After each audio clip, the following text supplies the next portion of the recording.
So this is just an overview of our literacy labs work. You'll hear us use a couple different terms. One is literacy labs, which we use as the big overarching what we're trying to do accomplish. But then early literacy fellows is what we call our teacher candidates. We are calling them fellows so they walk away with a really nice piece to put on their resume and to show school districts where they're applying for jobs when they complete their teacher prep, they've been a part of something really powerful and special. So they get this nice title and logo. Designed by my daughter. Yeah. She's an artist, so I got to keep her employed. So this is just a broad overview of what we hope to do today, the W's of life. What are we doing? Who's involved? What are the curriculums? What do the teacher candidates do? And most importantly, what is the impact? And we're starting to really look carefully at that impact. Erin was so nice to let me come up to her institution. Was that just last week before? It was. I think it was last week. Yeah, we did a focus group with her students, and it was amazing. So we're hearing lots of good things. So as we think about this experience of literacy labs, the important pieces that we're holding true to or trying to is that it has to directly connect with that reading methods course, because we need that theory to practice. Without that, it's things we already do, right? We just clap. Yeah. You're waiting for a while, huh? And we'll be happy to send slides to people in the room if you would like them. You don't need to photograph them. I will send them to you. When I unplug the computer, you give me your email and we'll ship those off. One more note, if there's a question over here, just have one of you two repeat it so that it's on Yes. camera. Okay, so we stopped for a moment of applause for the work that's being done. So thank you for that. The next part is we know when we work with two very big different systems, teacher preparation and K-12 schools, often what happens in the field experience is it's very observational. It's not designed that way, it's not meant to be that way, but it's a lot to take on a teacher candidate in the field, and so it turns into a lot of observation sometimes. We use K2 student screening data to inform and measure instruction and effectiveness, which is really important because these are skills our teacher candidates need. This allows our teacher candidates also to focus on how each child learns and grows. Erin's been doing a great job. She has two learners with each of her teacher candidates so they can really see the differences between individual students. It allows them to understand more deeply because they're living in an MTSS system. They understand what a tier 2 pullout might look like. They understand students who might not be eligible for this because of that system. And then this to me is super important, but it's self-directed, impactful system, a measurable curriculum that requires very little mentor-teacher preparation. So you'll hear a lot about this, but pretty much once the mentor-teacher selects the teacher or the learner for the teacher candidate, then they just make sure they have a space to work, and it's all tutoring, and they come completely prepared. There's a kit of materials in the room, and there's a photo coming up on those. So this was all initiated because of great work that's been done in the science of reading, but most importantly, the READ Act has changed a lot of what's happening, right? And if we don't change with it in teacher prep, we're going to be comparing, and the two systems aren't going to work well together. But as that research has happened, our teachers, our current teachers, are having to do a lot of learning, a lot of PD, PLC time, and at the same time, they're trying to change their practice. And then along comes higher ed and says, and by the way, can you take a field student also on top of all of that? And it's a lot. And so we've been very deliberate in our thinking and our work to say, we can't overwhelm an overwhelmed system. And so after the mentor teacher selects the student, we have a selection guide that they use to make sure the student is ready for the curriculum.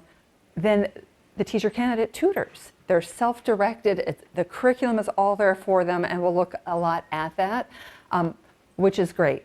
The other thing that has happened is the licensing board, which I'm currently chairing. We have done a lot of work preparing for this. As we've watched the READ Act happen and we saw the test scores and the disconnect, we started to wonder, is there a problem with the standards? Are we not preparing teachers? And so we sent our standards out for review, and they came back of, nope, you've got the right standards. They're science of reading based, they're high quality, sent out for national review. And so then we said, well, where's the tension? What's the problem? So then we did a literacy audit of all teacher prep programs in the state, and I will if we could applaud again for Erin this time. Her program passed high colors, and her program is actually the sample exemplar on the Pellsby Licensing Board site. We have to take a pause for that. Yes, if we could. There were a lot of teacher prep programs that submitted and didn't get approved. I mean, the exemplar ones got through in the first round. Right. So, yes. So from the audience, we just heard that there were many programs who had to submit once, resubmit after making some major revisions, and sometimes submit a third time. Erin's program went through with flying colors from the beginning. So with that, what we're really focusing on is this link, right? We have two really big systems. This is my campus, St. Thomas, a random school. I couldn't find one locally. But this link between these two important education systems has to be stronger and more deliberate, and that's what we're focused on.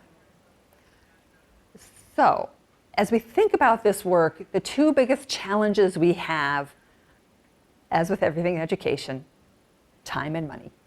So we have some very generous funders. JAB Foundation has been amazing, and they have helped by the time. And that time is interesting because a lot of it's been my time putting some things together, so it's not Erin's time. I've spent the past year working very closely with Erin. Erin called up and say, this isn't working. What about this? And she has support, so we're creating a program that teacher prep can easily set into their programs, and they don't have to redesign everything. The important part about this is this work started because we have two phenomenal people in our state already doing similar work. Carrie Pfeiffer down at Bethany Lutheran has a literacy lab on her campus. That's amazing. And I know many of us looked at it and go, we want to do that. But we can't do that. We don't have the same community connections. We don't have the same funding. We don't have the same course setup. And you can't replicate that. You just can't. It's built on people. And that's not possible for all of us. Then we found out about Lisa Semsler and Serve Minnesota and Bridge to Read. And we're like, oh, that's great. Let's all do that. It's like, again, Lisa sits in a very special spot, being able to be higher ed and in a building to make that work, right? So we are trying to create something that any teacher prep provider would be able to pick up and use and be able to adapt as they need to. So when we get more into the details, I'll tell you what are the non-negotiables and then what are the, we'll provide this if people want it, kinds of things that we've put together. So Erin takes from here to talk about our very first pilot. So thank you, Lucy. That was a fantastic executive summary of where we're living right now. So I'm part of this higher ed literacy circle in the state of Minnesota, and I was in conversations with people who are talking about maybe doing this. How do we do it? And thankfully, last year I was so nervous and so, I don't know if this is going to work. It has to fit within our systems. And when I finally just said to Lucy, I'd like to do this, but here's how it has to fit at my institution for it to work. She said, oh, okay, we can do that. And her capacity to think systems and do all this background work is how and why this is succeeding. So yes, I am ready because I was one of those faculty members in 2019, 2020 who went through that higher education letters cohort, which was fantastic and completely shifted all of my knowledge, understanding, thinking about how to prepare my candidates, my pre-service teachers, to teach reading effectively. And so that led to me redesigning the literacy course sequence at my institution, Minnesota State University, Moorhead. And as Lucy mentioned, we passed the literacy audit the first time. Yay! That was a huge relief. I am very proud of that. Well, thank you. So I think it's clear that I am deeply committed, as are my colleagues in elementary inclusive education and early childhood education and special education at our institution. We want to make sure our teacher candidates understand how the brain learns to read and what evidence-based strategies support that process, that cognitive process, and what they need to do in the classrooms to help all kids become readers. Because you can't love reading until you can do it, till you can read the words. So the way this looks at MSUM is we already have an existing 50-hour primary grade practicum. We've had that in place for 15 years. And the focus of that practicum has always been literacy instruction. Candidates are placed in a primary grade classroom, and they are expected to plan and teach multiple lessons during the literacy block. And these are first year, or these are juniors in their first subset of methods courses. So this is their first experience. And then they have other field experiences after that for different age ranges of the licensure. So if this was going to work, this had to become embedded in this practicum that we already have in place. And that's what Lucy helped make happen. So now my teacher candidates who are doing these 50 hours, and about 25 of those hours are tutoring as early literacy fellows. So they still plan and teach 3 whole group lessons in their classroom with their cooperating teacher or under the guidance of their cooperating teacher, and they are working with 2 children from the classroom in which they are placed, tutoring them every single time they go. They go twice a week, so they're there 10 weeks, so they have about 20 tutoring sessions across semester.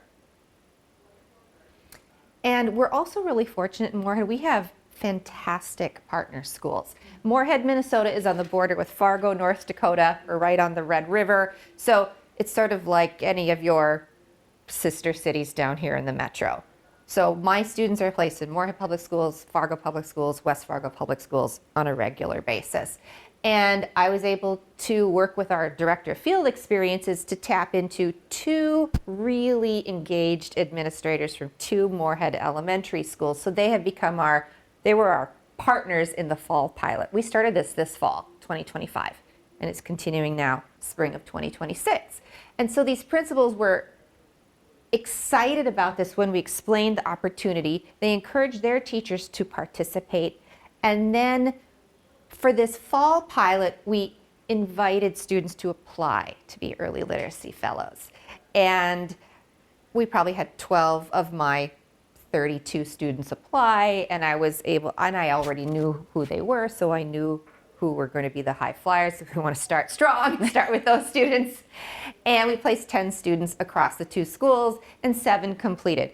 2 happened to change their majors mid-semester, and I can't remember what happened with the 3rd one. So The 3rd one is a student who came back, who we put in the program, who wasn't in your class. yes, thank you. Yes.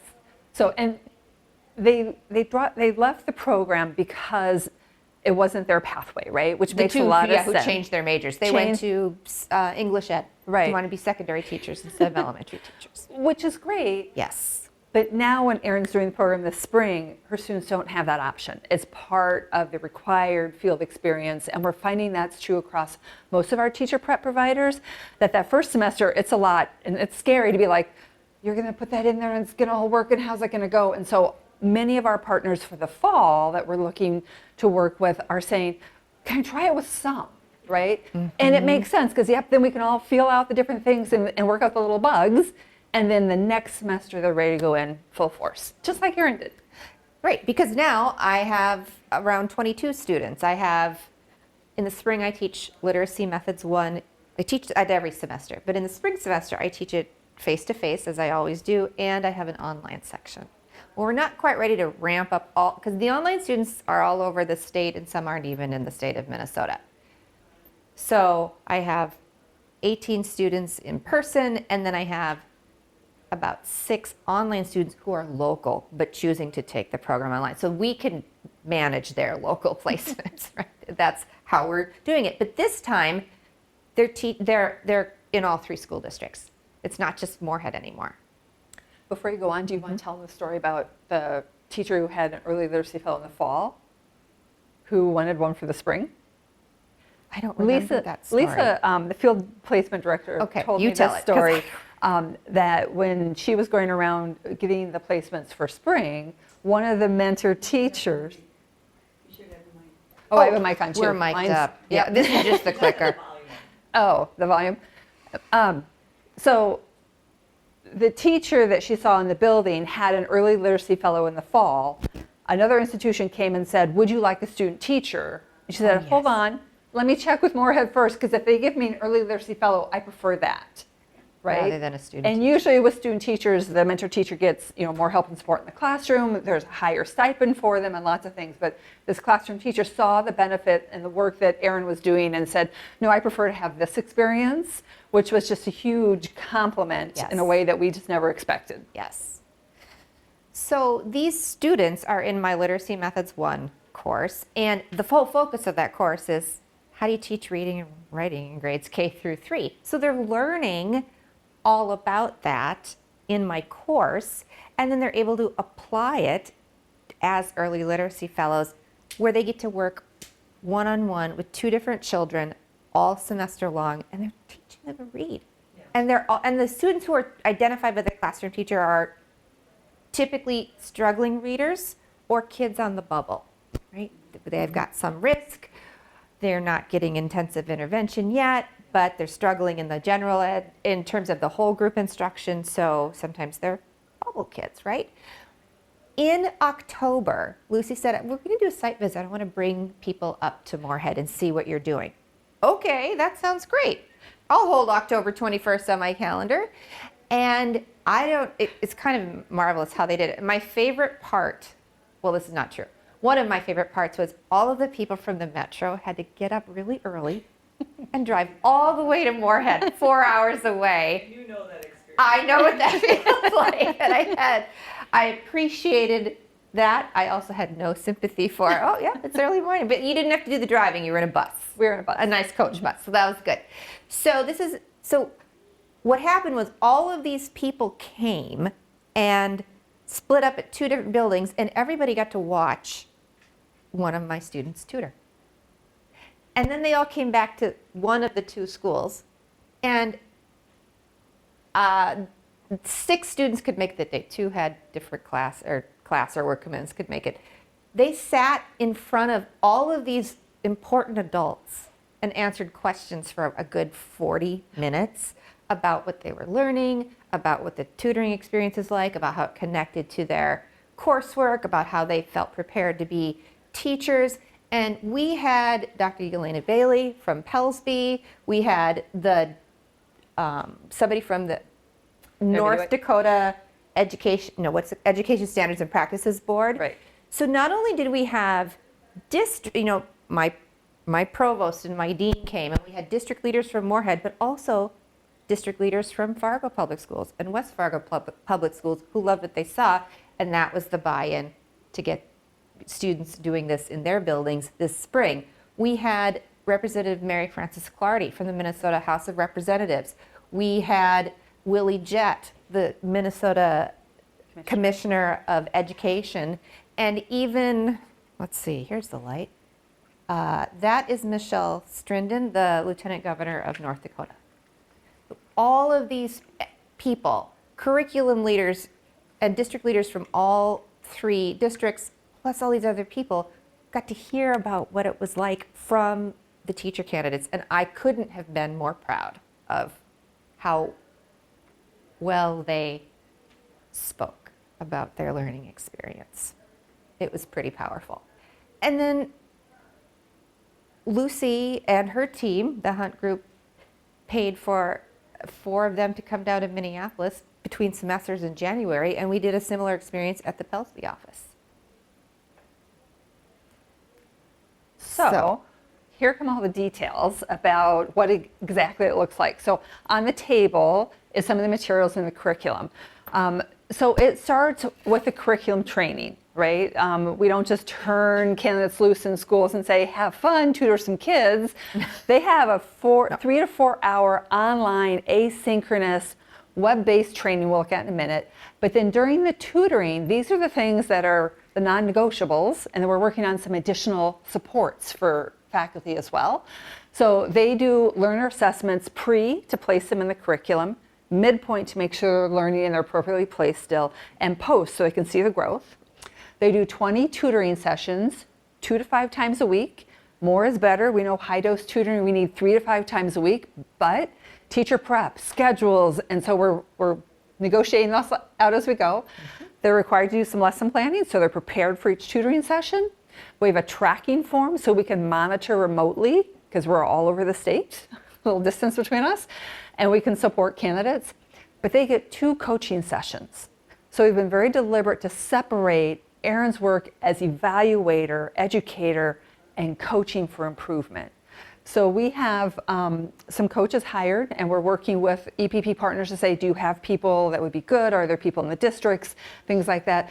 And we'll look at that coaching as well. And then we're collecting data because we don't do things because they're fun. We do things because they're impactful. So we'll look at all these pieces. This sort of walks through that same thing in terms of what's required of EPPs. So if there are people from EPPs listening and things, this is a chart that shows what the requirement is, the specific expectations, and why we do it, right? There's program and documentation that needs to be done. The curriculums are copyrighted. There's 2 we choose from, and we need documentation around copyright kinds of things. We need formalized partnership things that say, yep, I agree to do these things. Placement coordination, I cannot do that statewide, and so we leave that to the EPP. So Erin's colleague Lisa understood what we needed, K2 placements, K3, that happens there. Materials, both of our curriculums have materials that come free through our funder, where they get all the materials that we'll look at in just a moment, and we expect the university to distribute those. We hope the university will help us in candidate accountability, making sure things get done. We email Erin and say, we have a student we're concerned about, they're falling behind, help us out here. There's data collection, those assessments I talked about, we need to make sure those happen, all de-identified because of student privacy. And then engagement, we are asking that the instructor, so Erin at some point in the next couple of years here, will tutor a child. And that's part of the requirement for the full funding, right? So they really understand the curriculum, they have that experience. We also, the licensing board does require all faculty to have 30 hours in schools every 6 years. And so it fits right in there. It's not an add on top of, it's here's a way you could take care of that. So here are 2 curriculums that we're using currently. And these were very purposely selected based on data. Right? So we went to the Proven Tutoring website at Johns Hopkins, where they've done the meta-analysis to see which ones have greatest impact to the K2 learner, and these 2 came up as tops. So Reading Ready is the one I brought with me today that's out on the tables, and the slides are based on. It is a program that was developed by Dr. Kay Pace Miles at CUNY Brookland, and she's been doing this since 2020. She was a big inspiration to us as well. We work closely with her. And she, in New York City Public Schools, she only has 1 district to work with, has about 800 tutors per year working with kids, hitting 1,500 tutors, maybe. It's in the introductory materials in the binder. She's an amazing person. I mean, she's studied under Linnea Airy. She's just spectacular. Yeah, she is an amazing person. She's under Linda Airy. Dr. Linnea Airy. Linnea Airy. I wanted to make sure I got the mic for the people at home. She developed this during COVID, and so it does work as an online piece too. We are not there yet. We believe face-to-face is important. The young learners do better. And we're partnered with Reading Corps friends because they are so wonderful. And we have leaned heavily into their coaching models and learned a lot from them and trying to figure out how we can bridge a bunch of things together. So here, this is only part of the Reading Corps materials. We have Dr. Anna McNulty Taylor, who's worked a lot with Susan and the Reading Corps folks, helping us figure out how this fits in that same space. So if you have a partner school that's a Reading Corps school, this is a seamless piece. And then the teacher candidates potentially could have on-the-ground coaching. Yeah, and Anna is doing it now with her University of Minnesota teacher candidates at Seward. And these are 2 interventions that I worked on designing and happy to answer questions later after the session. So Susan's in the room, and she just shared with us that Anna is working with Seward Elementary Montessori School in Minneapolis. I feel silly repeating you all the time, but it's important for the people at home. And that Anna has worked on these with Susan, and Susan is happy either in the room or later. If you reach out to her, I'm sure Susan will respond to questions about these curricula as well. So the example is Reading Ready, but it goes across both curriculum, right? So both curriculum have these same pieces. There is a self-paced training in the curriculum. So this is what the Reading Ready one looks like. It's free, it's got 77 lessons, there's these 10 modules, but embedded in those modules, it's teaching the students how to use the curriculum. There's video content where they can watch other teacher candidates do that thing. So it's not just, here's the theory, read about it, which you can in the beginning of that book, but it does have then a video insertion. There's a guided reflection tool with it. There's quizzes, there's discussion prompts to make sure the candidates are learning what they need to know prior to going out. We then ask that they do a practice session. Anna did hers in class. Erin has done hers outside of class, right? Where if it's in class, they can peer tutor each other to try it out before they go and do it live with a student. With Erin's class, we've said, pull out a stuffed animal, find a friend, and then we have them practice that way. This is a picture of the kit that I have with me, that if people want to look at it, great. But our funder is covering the cost of these kits right now, which run about, I think, $250 per kit. When the teacher candidate successfully completes the program, they get to keep the kit, the curriculum, everything.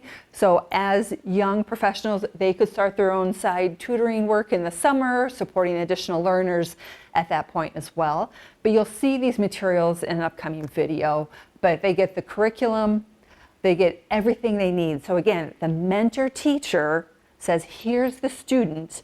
The teacher candidate comes with it all. They don't even ask for a pencil. Right. It comes with a pencil. It comes with everything. So they're ready to go.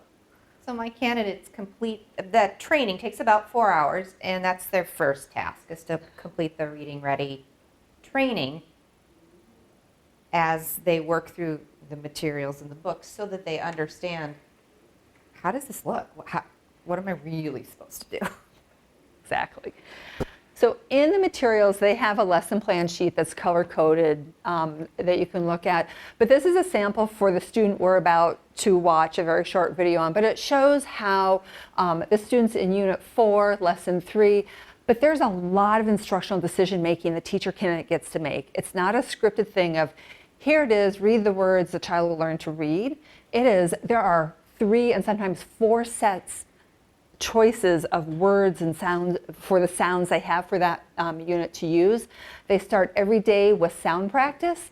Then they get to choose 3 different activities. In this one, we'll watch final and medial blending, segmenting, and then some more blending.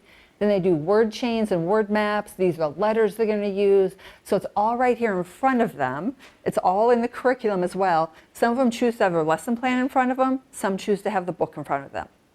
We did a site visit out to Minnetonka Public Schools with Senate legislators to see their work with the READ Act. It was interesting, the assistant superintendent told us they require their teachers to hold the curriculum in their lap even at this point in the school year because they're concerned about fidelity. It's easy to lose that fidelity, and so the lesson plan helps and the materials they have help. But they get to choose and make choices, and it goes all the way down to some decodable book practice. All the books are online, and then they've got some dictation and things they do as well. I wanted to just comment a little bit on this because I know people in the room understand that key component of structured literacy is systematic, explicit, sequential instruction.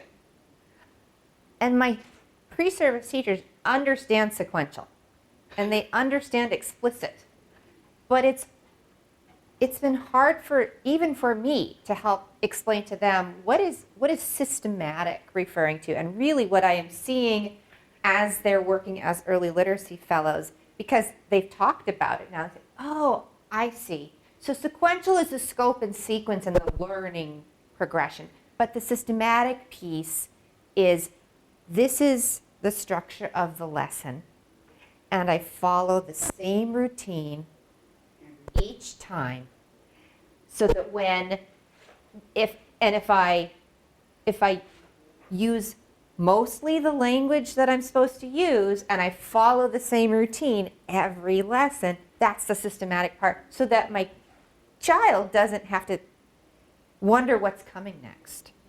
they acclimate to the routine, and that frees up focus, mental capacity to focus on the tasks rather than wondering what's coming next. And they tell you when you've gone over time. Yes, yes, they do. And they tell us, yes, they tell us when we're over time, which is an interesting point because in the kit they get a timer because they're told how much time to spend on each thing. We want the tutoring sessions to be only 20 to 25 minutes. We have some candidates who are at 50 minutes and we're like, oh, they're not, or they'll set the timer for 25 total minutes and then stop wherever they are instead of realizing that sound practice is a minute. And in the materials, it tells them how long for each segment. It's and not that's perfect, but right. we're getting But there. these are all skills they need to learn. And so this is beyond just we're teaching a child to read. We're also helping these teacher candidates with instructional decision making, use of assessments, time management, all these other things are integrated nicely into this work. So what this is a video. Again, thank goodness for my daughter. We had a video of 25-minute tutoring session, which we don't have time for right now. So she's made it down to 3 minutes. There you go. She's got down to 3 minutes, just so you can see the segments. Okay, so it'll say up here, we'll start it, we'll see how it sounds there. We have about here. 7 minutes. Oh, do we not go to, Well, we have to see it. What is also interesting, the kids are running in the background, and Sue's not distracted. Then, okay,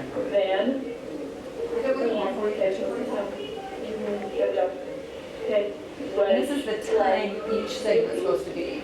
the word is then. Tucks, tuck, tuck. Okay, you're gonna have to walk the part. I'm gonna tell you the sounds and you're gonna tell me the word. Good job. You're gonna make the word big.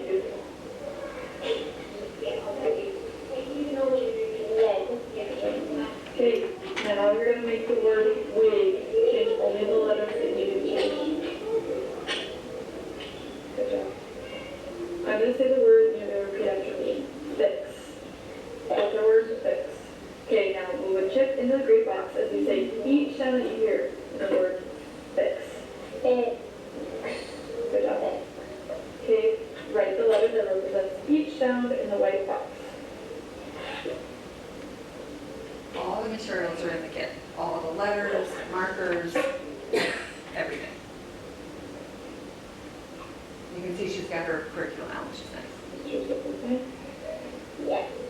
Did the pig get a yam? One more time. Did the pig get a yam? I'm going to give you a few words at a time, okay? We're going to do 2 words at a time. Mix up.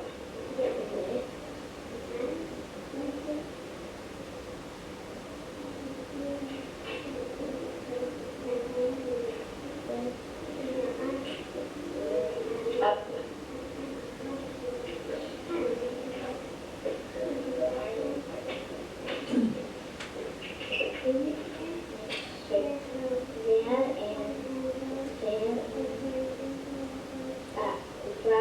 Good job. Good job. Rat the dog is Jen's pet. He is a big pup. Rat the dog is Jen's pet. He has a big pup. He is a big pup. Okay. Is Jan's pet.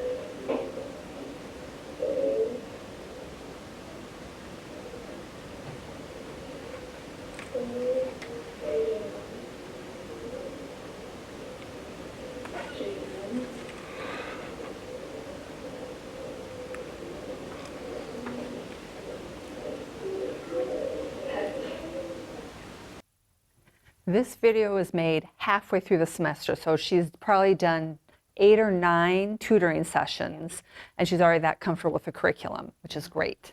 Lana, when is, how much, what? It is, okay. I'm sorry, Okay. I was mixed up. Thank you. Okay, So the video that we have is taken from a coaching session. So they videotape an entire session and the coach looks at the whole thing, not the 3-minute version, but the entire thing, and provides feedback. So they make the video, the teacher candidate does a reflective piece because we know how important that reflective practice is. It starts training them to do that on their own. It includes the fidelity check, and then they get feedback for growth. So as we think about that, this is a lot of words on the page, but this is the reflection piece we ask the early literacy fellows to do. So it's right, this term it was 4 short things, right?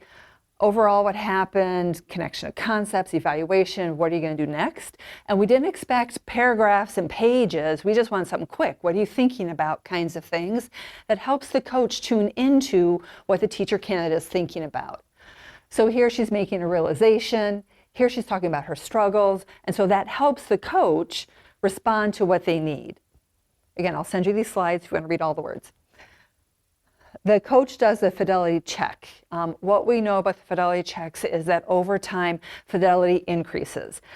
They videotape twice, so the coaching happens about the 3rd lesson. We don't ask them to videotape the 1st lesson because they're like, oh, and we tell them 2nd, 3rd, 4th, send us a video just to make sure they're launched well, and they get coaching feedback. This is her midterm one, and then they get it at midterm. We leave the 3rd observation, if there is one, for the evaluation and leave that to the provider. So this is the feedback the coach wrote, and a lot of feedback we were using some modeling from Serve Minnesota, who, when Serve Minnesota works, they're working with people off the street. They're not working with teacher candidates, they're not working with people for their career, right? They're working with general population oftentimes. Many go into teaching, so thank you for that.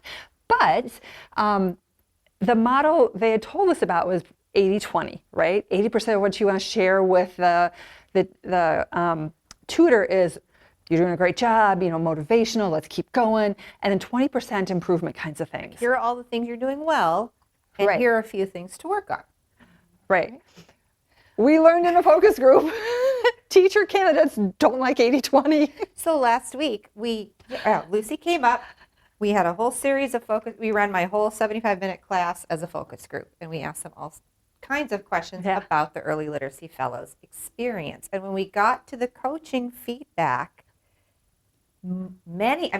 4 different students said, I appreciate, they're so not, it's nice to hear what I'm doing well, but I really want to know what I need to do better. What can I do to improve? It would be great if next time you could tell the coaches to be more specific about different ways I need to grow and get better at teaching. So fantastic. Right. And wonderful thing about this coaching model, I mean, this is all wonderful, but it is all I can manage to teach my 4 different preps and evaluate student work across all of those courses and serve on committees. I mean, like all the things that just is my job. So I don't even watch the videos, at least not at this stage. And if I were expected to give coaching feedback on top of all, I couldn't do that. Right. That would be a deal breaker. That would make me say, no, thank you. I don't want to do this. Right. Not because it's not important, because there's not time in my work responsibilities to add that on top of. So the fact that they've hired people who understand teaching and literacy and coaching and can give this fantastic feedback to teacher candidates is tremendous. I needed to do a better job of linking their tutoring experience throughout my course all semester long. But that, I mean, it will. I'm growing and we are learning. Right. And so I love this model because they're getting what they need. And to be honest, I don't have to provide that too, because I just don't have the capacity. But just think how lifted up they are. Yes. Yes. They are very uplifted. I get to be a teacher. Right. This is what I signed up for. Right. And which is the reason for the difference in the coaching model, right? And so it was really great to start off to go, I have no idea what to do with this coaching idea, but I'm doing coaching things, and to lean into the work that Serve Minnesota has done so well in our state, and then be like, okay, but now we need to tweak it for this audience has been very helpful. So a couple things that I want to build on that Erin said. The thing she's talking about of how do I integrate this more? So Abby Payer is also working with us, and she is actually using both curriculum right now with students. And then she's going to help us come up with classroom questions, discussion prompts to help with that linkage piece. And we are working with a software company where all the coaching lives. They're going to have an AI piece be able to evaluate at the end of each coaching round and create a report for the faculty that says, fidelity, this is where they are, right? In the comments, this is what we're seeing, because we want to keep it separate. We don't want the candidates to feel like the coach is going to tell the teacher my grade is going to suffer, right? And so we got to keep it very separate, but there has to be this linkage. And so this summer we're building out this software to do this. So Erin, next year, you've got more coming at When you. she says we are building out the stuff, they are building. I'm not part of that. So, yes. So this is from the coach last term. We're learning a lot about coaching styles because we had one coach last fall who was amazing. She is now our project coordinator, making all the things work. And we've hired 2 new coaches who bring different sets of experiences. And now we're going, we like what you do there, and we like what she did there, and we like what's over here. And so we're developing a coaching handbook now to help make this more consistent all the way across. But this coach had taken and looked at each segment and gave feedback. And then she's asking them really good questions. Was this an on-the-fly decision you made? And trying to get them to think and reflect more about what they're doing, right? If this student read the book a second time, consider taking advantage of this opportunity to do these kinds of things, right? So the feedback, again, I'll give you the slides, and you can read in depth the kind of feedback the candidates are getting that comes from the coaching. Coaching is not cheap. We're paying coaches, and there's a lot of students, and again, partnership with our funders, and we're trying to figure out long-term how we sustain this. So all the data we collect, all the impact kinds of things, what is super wonderful is the students walk away with a certificate, right? Eventually, we're trying to build this into a micro-credential, but that's going to take a little bit more time. So they would graduate from their teacher prep program with a degree and a micro-credential, but that is a bigger piece that I'm not ready for, but we'll get there. But the candidates in the fall, on their own, I think, took the initiative and hand wrote thank you letters to me, to Erin, to the coach, to the funder. I mean, this wasn't, oh, you must do this for this class. It was, we enjoyed this so much and learned so much. It was important that they did it. We're going to look at some of their things they wrote to us in a second. What we're going for in terms of impact, right? Candidates need to understand that assessment literacy piece. And so they're getting to do that and use assessment to do placements and then interpret those results and decide what to do with them. And then we look at the long-term impact. So we've tried to line this up as we go. We've talked about the instructional decision making.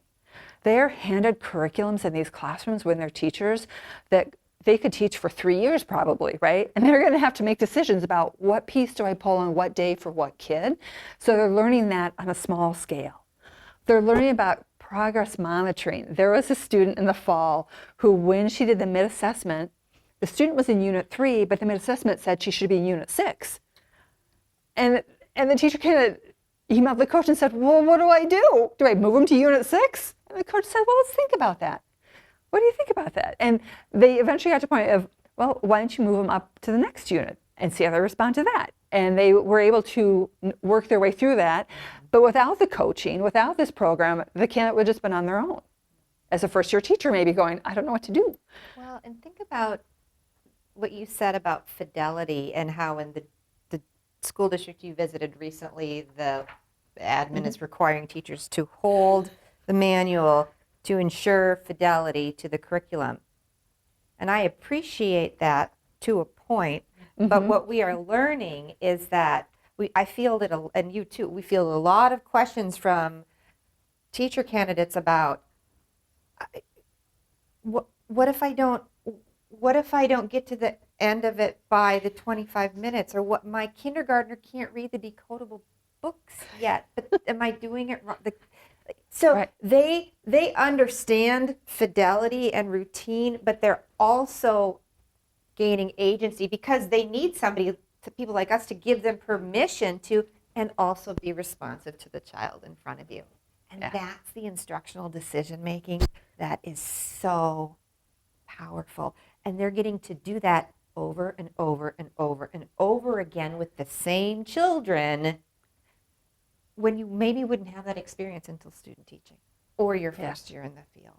Right. So I love that piece, that they're learning how to navigate that balance between following a well-designed curriculum with fidelity and also being responsive to the child in front of me in real time, because that's instructional decision making.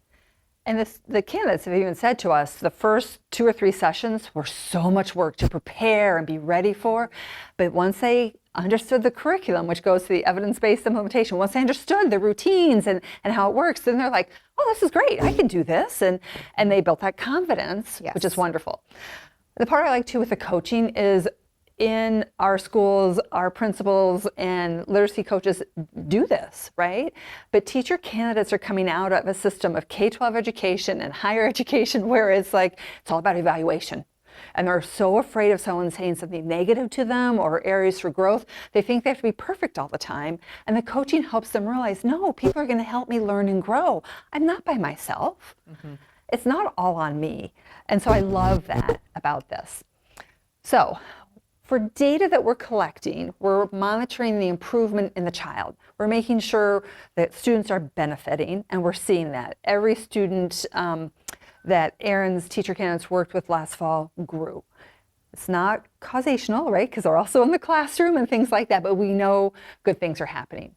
We have a linguistics survey, so we're looking at pre-linguistics and post-linguistics in the fall, because Erin had this great situation of some in the program and some not. We compared the students who didn't do literacy fellows to the literacy fellows and linguistics scores. Literacy fellows were higher in their linguistic scores on that assessment. So they're learning and internalizing that as well. And then we have an end of experience survey that goes to the tutor and the school and the mentor teachers to help us get better, right? Because it's always about continuous improvement. So here are some of the cards that were sent to us. You can see they had a lot to say. It wasn't just a thank you card and they signed their name. They hand wrote us what was important. You made it happen right away. Understanding the importance of literacy. This one is really aimed, I think, at Erin and making it happen. So I know this came up in the January event we did. One of the people in the audience asked one of the tutors something, and they're like, someone had asked them, what if someone criticized the science of reading, what would you do? And they were ready. And they're like, this is what I do.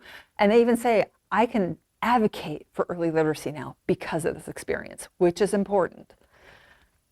It's an experience I'll never forget and will use what I have learned in the future, right? Impact. We want impact. Every part of it has been meaningful to me, which is great to hear because it was a really rough fall learning on the fly of how to do this. And they were a great group to work with. So this is in there for EPPs. We don't need to go through this, but we have a 3-phase implementation piece now developed based on Erin's experience of, okay, how do we roll this out? Across our state, we have 38 different teacher preparation providers, 99 different programs where this fits. No, 199 programs. Oh. I think that's right. Because we hope elementary education licensees, early childhood, special education, and ESL all fit this model and would benefit from this. And so you think, oh, 38 institutions, that's not a big deal. If we onboard 10 a year, a couple of years, we'll be all done. It's not the way it works. I've met with multiple people from institutions because who runs the elementary program is different who runs the ESL program. And just because this person signs on doesn't mean this person signed on, right? So it is a bigger piece. So we started in the fall with Erin's 7 students.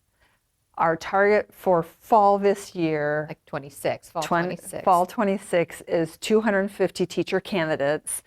And we're at right now, I just got a few more, we're at about 235 and I still have 2 or 3 more conversations to have. So we're going to easily exceed our goal, which is great, right? So you look at that growth from 7 one year and then do a little bit of work and then have 250 teacher candidates in the fall.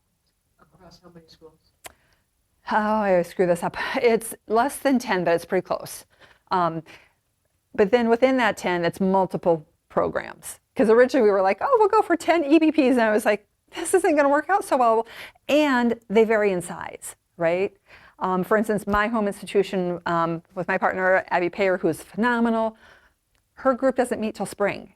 So St. Thomas is on board, but then it starts till spring, right? So we'll keep onboarding next year into spring. I think University of Northwestern has a spring program. They'll start then, so different people jump in at different times based on how their programs are structured. So with that, we didn't save a lot of time for questions, sorry. We have a lot to say, a lot to share, but are there questions we can answer for you, or? So how do we get the slides? How do you get the slides? When they turn off the camera and I walk over there, you type your email in and I'll send them to you right now, because otherwise we'll both forget. And we'll have to, I'm sure there's a way to share slides with those who are watching the recording too. Yes. I would think through IDA UMB. Yes, I will get them the slides. So No, you won't have to, you Chris. can have it today. Today I just before want you to leave the reassure room. our virtual Yes. friends. And if you don't want to stick around, if you want to put your email down on a piece of paper right now or on my little whiteboard there, I will do it. You can walk to your next session. But I won't leave the room until I've sent the slides to the folks in the room. Yeah, but you have to give me an email address. So just to kind of feedback, there are 38 teacher prep programs Mhm. in the state of Minnesota, and 10 of them will be involved. About 10. We were doing this math the other day. 2026. Right. And of those 38, there are a handful that won't be for a number of reasons. One only does CTE, right? Our CTE folks doesn't really fit, so there are a handful of those that won't ever join, right?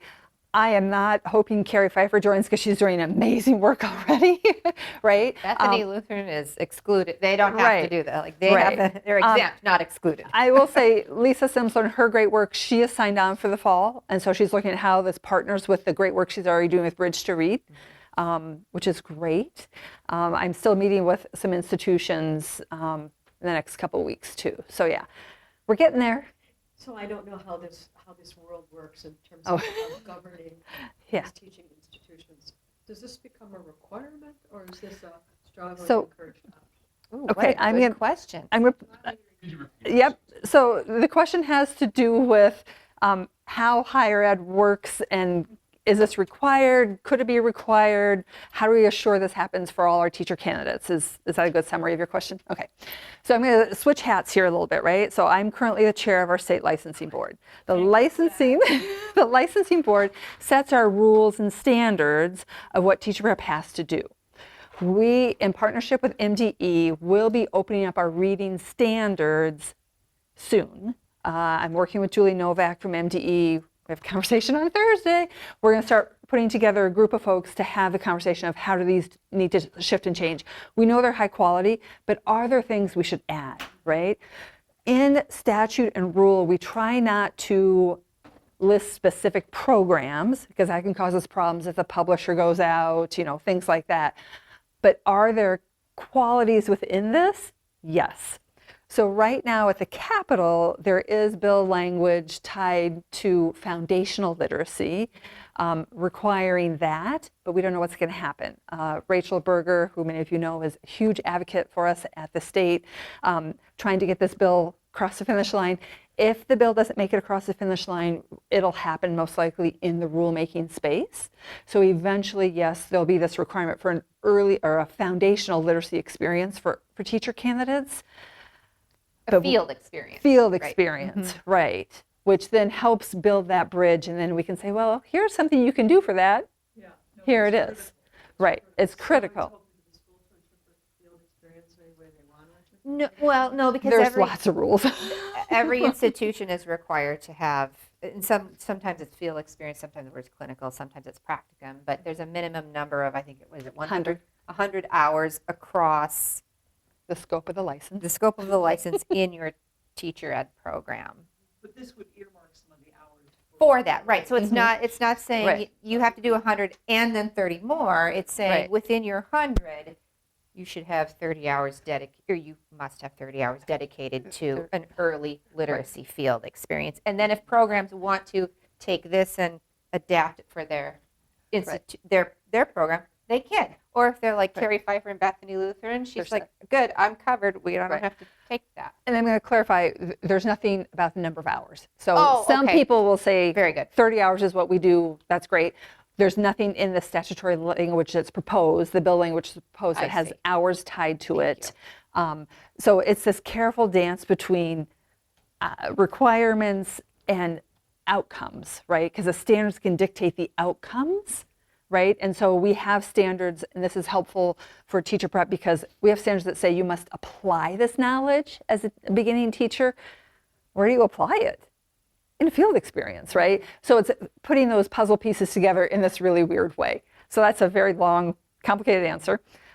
We are out of time, but Erin's got set for her next session, I know, but I'm going to stick around and send some emails, some slides, and we'll be happy to stick around and answer other questions too and leave curriculum for you all to Thanks look for at. coming. But thank you for Thank you very being much. here. This has been so good. Yeah. Yeah. Awesome. It's exciting. Yay. Yes, we did it. It gets better every time.